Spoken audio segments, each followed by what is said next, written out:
Фото с экзотическими животными на память об отдыхе. Такие предложения на курортах встречаются часто. Некоторые туристы охотно снимаются с обезьянкой, попугаем и даже крокодилом. Как остановить такой фотобизнес? Какие рычаги есть для этого? Обсудим тему с заместителем председателя Госкомитета Абхазии по экологии и природопользованию Мурманом Соломко. Мурман Утарович, спасибо, что с нами здесь в студии. Рейды проводились в Гагарском районе. Это вот последняя информация, которая была. Но тема не новая. Из года в год эти рейды регулярно проводятся, но проблема сохраняется. Давайте для начала поговорим. Вот последние рейды, что они показывают? Насколько остро стоит проблема? Меняется ли она вот к этому году? Может, какие-то улучшения есть? Все-таки меньше случаев. Что вы скажете? Добрый день. Меньше не становится. Просто дело в количестве животных. Если в прошлых годах у нас даже зоопарк был частный организован, который мы с трудом закрыли и заставили животных сдать в приюты. К сожалению, у нас приютов нет, поэтому мы связываемся с Российской Федерацией, и кто-то на это отвечает, и к нам приезжают люди, забирают свои приюты.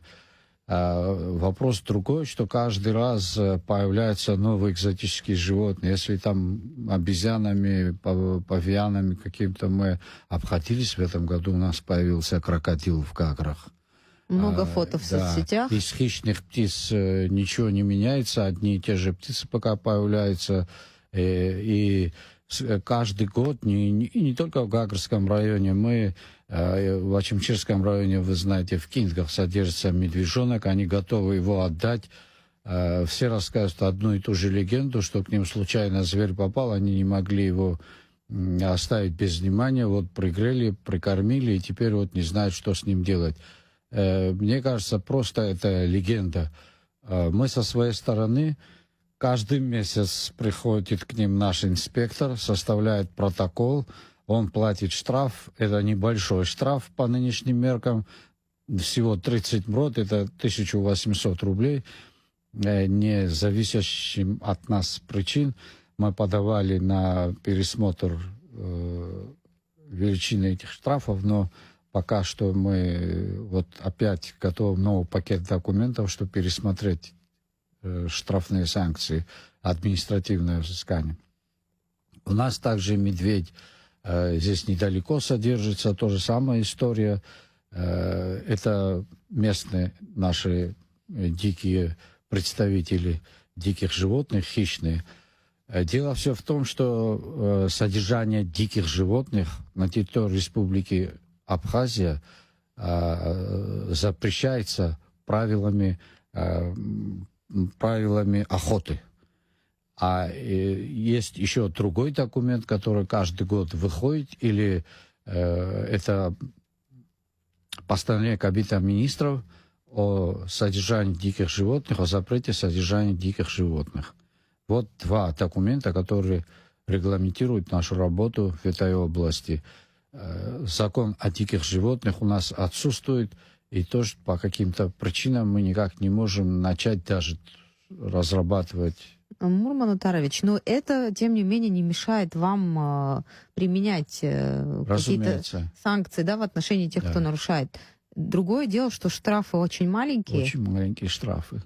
Чем мотивируют законодатели, да, почему не повышают вот эти штрафы? Допустим, МРОТ, нужно исходить из экономической ситуации, целесообразности, а вот просто увеличить там штраф, не сделать МРОТ, не знаю, там 100 МРОТ или 200 МРОТ. Да, мы так, чтобы вот именно такое предложение подали, чтобы в разы увеличить не сам МРОТ, сам МРОТ, он как бы остается, а вот, допустим, 10 минимальных мы сделали как 50 минимальных зарплат, 100 мы сделали 200 минимальных, и так подняли эту вот цифру. Но от независящих от нас причин пока что это вот так. Но на сегодня нам просто предложено еще раз сделать эту работу и представить ее. Инициативу все же мы должны проявлять, и мы из года в год это делаем. Но пока это так, остается на таком уровне. Я думаю, что вот если, дай бог, чтобы ничего не произошло, мы, я думаю, в этой области чуть-чуть пройдем вперед. Ну, 1800 — это штраф, который вы сейчас можете выписать. Но я думаю, в течение дня и нескольких часов вы, может, вообще за одну фотографию некоторые берут столько денег. Совершенно верно. Со слов туристов, одна фотография с крокодилом стоит до 2000 рублей. Вот с ястребом, с соколом, там, с орлом, орел, самый большой орел-стервятник, он фотография 1500 стоит. Они абсолютно не переживают, не нервничают, штрафуйте сколько вам угодно, только вот нас с работы не убирайте, мы должны как-то семьи кормить. Это для нас не аргумент, что вот ему именно вот этим только нужно заниматься. Диких животных сегодня уважающие себя страны нигде не выставляют вот так вот, как мы это делаем, как наши граждане это делают. И это регламентировано множеством законов и правил. И не только, если это кому-то разрешено, человек должен быть. Я веду пример в других странах. Человек должен быть специалистом в этой области. Зоотехник, зоолог, ветеринар. Если он не имеет диплома, его не поставят и не дадут разрешения ему заниматься этой деятельностью. Одно дело разрешение, другое дело, как животные себя чувствуют, да, которых используют в этих фотосессиях. Они же не приспособлены к такому содержанию. Мы, конечно же, этим тоже интересуемся. Они покупают их за большие деньги. Это раз. Второе, они за ними ухаживают. Животные имеют доступ к хорошей пище, качественной, к воде. А вот то, что они стоят вот там, вот на солнце какое-то время, да, это жестокое обращение, это когда он не имеет доступа к пище, к воде, вот такое можно. Но многие дикие животные, которые используются для фотосессии, они в дневное время суток должны отдыхать. Сова, охотятся и в ночное время. Вы знаете, мы сов отпустили, они небольшие птицы, вот отобрали у человека, отпустили. Она прилетела, опять ему на плечо села. А они все уже, в общем-то, они не пригодны для жизни в дикой природе. И это тоже нигде не регламентируется нашим законодательством. Опять-таки все упирается в то, что у нас нет закона о животных. Хорошо, есть ли у вас возможность, у нас нет приютов для диких животных, но изъять вы можете? Изъять тоже мы не можем. Если мы изымем, мы должны его в какое-то специализированное место определить. Допустим, они, вот медведи, кто содержит, они говорят, заберите, пожалуйста. Нам некуда его забрать. То, что они знают, что вам некуда забрать. Да, нам некуда девать. Если мы им говорим, что сейчас мы им, так с нами связался московский зоопарк, я хочу, чтобы люди об этом тоже знали, потому что жалуются в основном люди приезжие, туристы, те, которые видят этих зверей, уезжая к себе, они начинают в интернет выкладывать и жалобы писать. Удачно сфотографировавшись там, да, потом они начинают вот... Ну, местные тоже жалуются.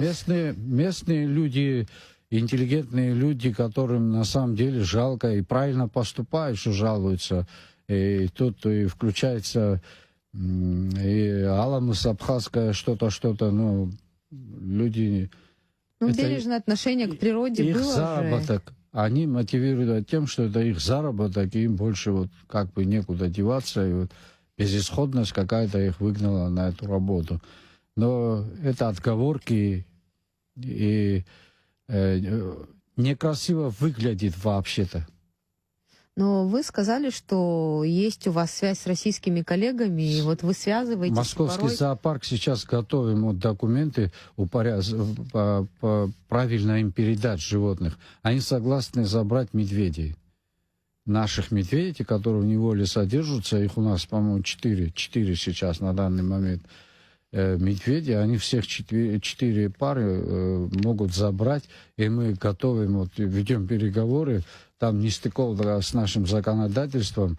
В принципе, мы можем им отдать и так, но российская граница, таможня, там необходимо пакет документов сделать. Вот этот пакет документов, вот сейчас вот работают юристы, чтобы это все подготовить. Мурман Утарович, вот вы сказали, что экзотические животные новые в этом году появились. Это Крокодил крокодил. появился. В Абхазии не водится. Нет. Вопрос правомерный. Откуда и как Он тогда? контрабандой проник на территорию страны. Не сам проник, скорее. Нет, не сам. Пронесли. Его пронесли. Таможники тоже говорят, это контрабанда. Но опять-таки ни таможники, ни мы не можем это изъять. Куда мы денем крокодила?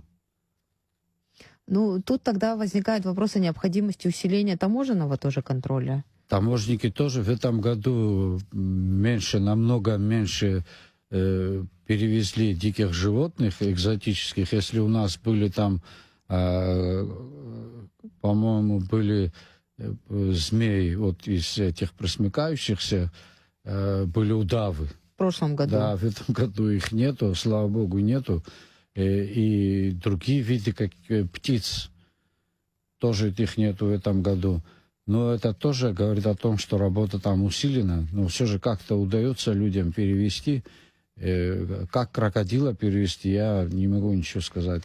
А какие-то зоозащитные организации, может быть, у них есть контакты с российскими зоозащитниками, может, там какие-то приюты есть, если... Мы со всеми работаем, но, к сожалению, крокодила пока никуда пристроить не можем. Если такой вариант будет, у нас... Да, мы можем его изъять, но опять-таки у нас нет инструмента, как его изъять. Это его собственность. Мы можем ему запретить в общественных местах показывать этого крокодила, фотографироваться там или работать с крокодилом.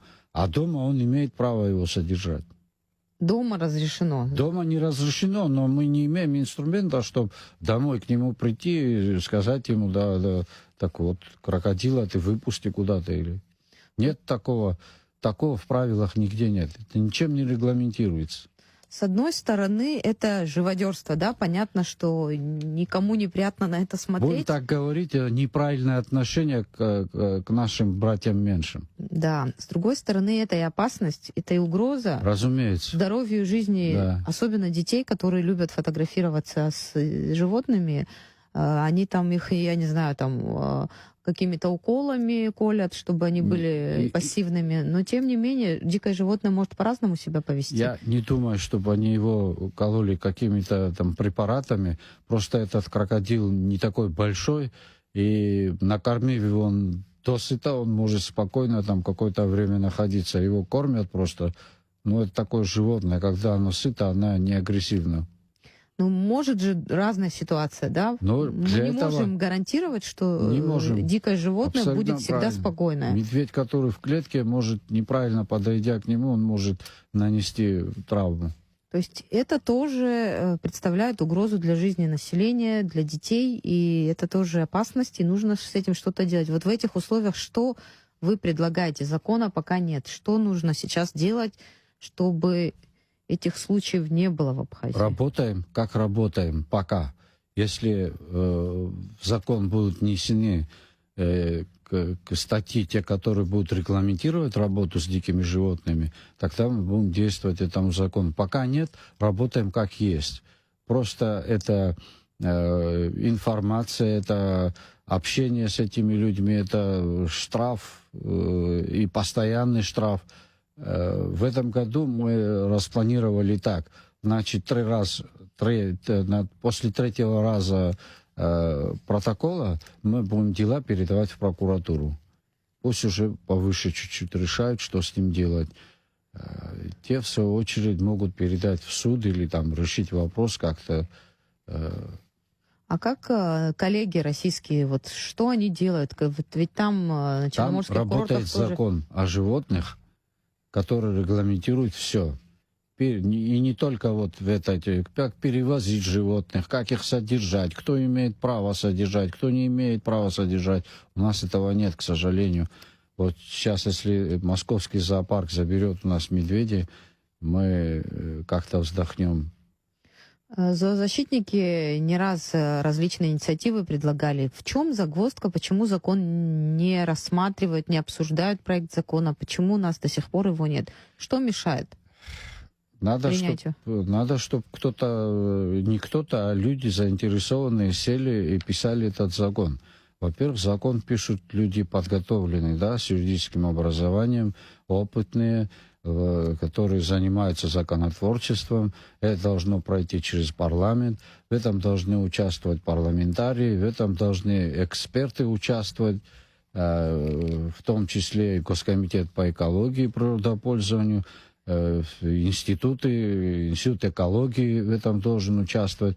Большая группа людей должна быть организована в этой вот области. Их нужно всех собрать, поставить задачу и начать разрабатывать закон. Ну, чтобы, я не знаю, чтобы как-то продвинуться в этом вопросе, может подключить зоозащитные организации, они достаточно активны, вот бездомным собакам, кошкам помогают, программы по стерилизации бесплатной. Они имеют возможности выйти на какие-то другие международные организации, с российскими коллегами тоже контактировать. Международные организации у нас только российские коллеги. В данный период мировой политической обстановки у нас только с российскими коллегами есть связь. Там есть много у них таких вот защитных организаций, и они предлагают нам свои услуги. И мы пользовались довольно-таки не раз, не два их услугами. У нас вот сейчас вот с медведями проблема, о птицах будем говорить, о тех же крокодилах, о тех других животных, которые будут нам попадать. Но все равно необходимо, и чем быстрее, тем лучше, будет закон о животных, где будет регламентирована вся работа. И если представить, что, не дай бог, это дикое животное поведет себя, да, укусит или, там, не знаю, не дай бог, приведет к смерти там, человека, ребенка, вот в этом случае кто будет виноват? Тот, кто с этим животным стоит и чье животное является, он и будет нести полную ответственность за то, что происходит. Тогда мы будем опираться на вот законы, которые вы называете? Да. В этом случае нам закон не нужен. А вот организация приютов, временных хотя бы приютов, пока не найдут, да, куда можно будет пристроить эти животные, это дорогое удовольствие, не по силу нам. Совершенно верно. Ну, не такое большое количество животных диких. Но содержать, допустим, 4 взрослых медведя, это нужны средства на это. И для этого нужно специальное место. Для этого нужно им построить жилища и где они будут обитать. Это раз медведи, другие дикие животные, которые попадают к нам. Если птицы зимать, для них специальные вольеры нужны также. Их также нужно кормить. Это тоже средства. Для этого всего это... Бесперспективно, как вы рассказываете, невозможно. Вы знаете, не все такие успешные государства могут себе это позволить, поэтому придумывают и создают такие очень серьезные законы, через которые нельзя перешагнуть, которые все это регулируют. Но многие страны ведь отказываются даже от использования животных в цирках. Вот таким путем пытаются идти, но это более высокий уровень. Последние 10 лет об этом уже говорят, что использование животных в цирке это тоже неправильное отношение к животным, допустим, не жестокое обращение, но вот так тоже. Ну, вырвать из среды привычной, да, и заставлять. Обитание тоже, да. Я, например, согласен с тем, чтобы прекратить демонстрировать животных в цирке и вообще животных эксплуатировать в каком-либо виде. Сегодня множество всяких технологий, которые могут это заменить. Поэтому развлечение с животными это не самое лучшее на сегодняшнее время. Действительно, это уже прошлый век. Это прошлый век. Человечество пытается избавиться от этого. Какие, может быть, просветительские какие-то механизмы позволят? Ведь спрос рождает предложение, да? Не будет спроса, и никаких крокодилов, павлинов. Совершенно верно. Вот очередь выстраиваете, вы знаете, вот когда хотят сфотографироваться с крокодилом, с тем же грифом, с тем же совами, выстраивается очередь. Особенно у крокодила. Это животное не наше флоры и фауны, допустим. Ее привезли откуда, тропическое животное. И какая редкость. Приехал в Абхазию, он увидел крокодила, сфотографировался с ним, еще похвалиться где-то. И там выстраивается очередь. Я же вам только что говорили об этом, что там до 2000 рублей стоит фотография одна. И они терпеливо стоят на этом солнцепеке. Если даже не на солнцепеке, в тени у нас сегодня 34-35 градусов. А как вы думаете, если вот новый закон оштрафовать тех, кто фотографируется тоже? Хотя сложно это представить, может, уже таким способом? Таким способом, конечно, нельзя. Просто закон уже будет действовать, и статьи закона, там будут и подзаконные акты, и еще что-то, еще что-то. Поэтому закон необходим. О чем буквально сейчас, я думаю, начнется на днях. Еще ж нужно для того, чтобы начать разрабатывать закон людей. Люди, которые сядут и начнут это писать. Это делается примерно так. И идут совещания всякие, потом назначаются люди, просьбы, кого-то просим, вот здесь ты нам сюда, и подается инициатива в парламент. Там уже начинает разрабатываться этот закон. Пользуясь случаем, мы к зоозащитникам можем обратиться. Я думаю, они с удовольствием помощь окажут, и среди них и юристы есть, и будут содействовать, в том числе этому вопросу. Если дело только в законе, и этот закон сможет в будущем работать, и... Закон — это главный инструмент. В любой области, в любой части нашей жизни закон — это главный инструмент. Он регламентирует жизнь человека в той или иной части, и здесь также необходим закон. У нас ведь бесхозные животные, домашние животные, те, которые собаки, кошки, их выбрасывают на улице, и кто-то потом, там тоже ничего не определено, как мы должны действовать. Мы из своей жалости, люди, то есть вот такие из своей жалости, своей гуманности подбирают их, кормят, занимаются, к ним подключаются другие люди, которые финансируют их, приносят пожертвования. Это вот так пока работает. То есть вполне возможно, что и вот благодаря таким инициативам и какой-то приют для диких животных. Или же в некоторых российских городах есть небольшие такие зоопарки, маленькие зоопарки даже в торговых центрах. Я понимаю, что это не выход, но это, по крайней мере, лучше, чем на жаре, на 40-градусной жаре держать дикое животное. Да, это так. Вот есть такая организация «Волгоград Щенячий ангел». Мы с ними ведем переписку.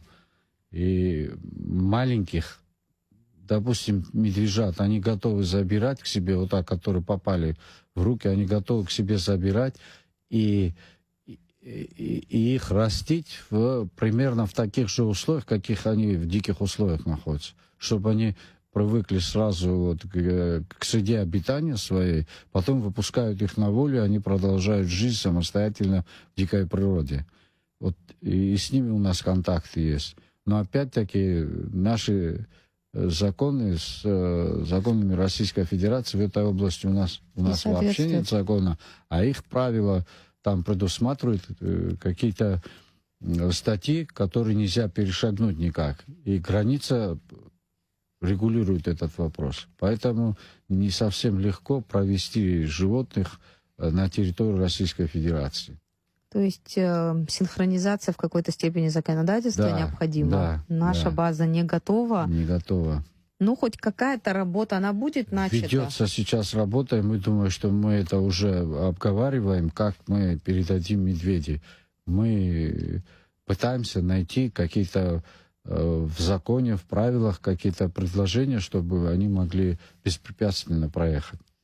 Это, мы сказали, возможный, вероятность нанесения ущерба здоровью, жизни человека. Это угроза жизни, с одной стороны, с другой. Это и имидж нашего в целом государства, в целом Совершенно отрасли верно. туристической. Совершенно верно. Наши отношения? Давно уже не эстетично, будем так говорить, и давно уже дико выглядит, когда с дикими птицами из дикой природы или с другими зверями стоит человек и фотографируется.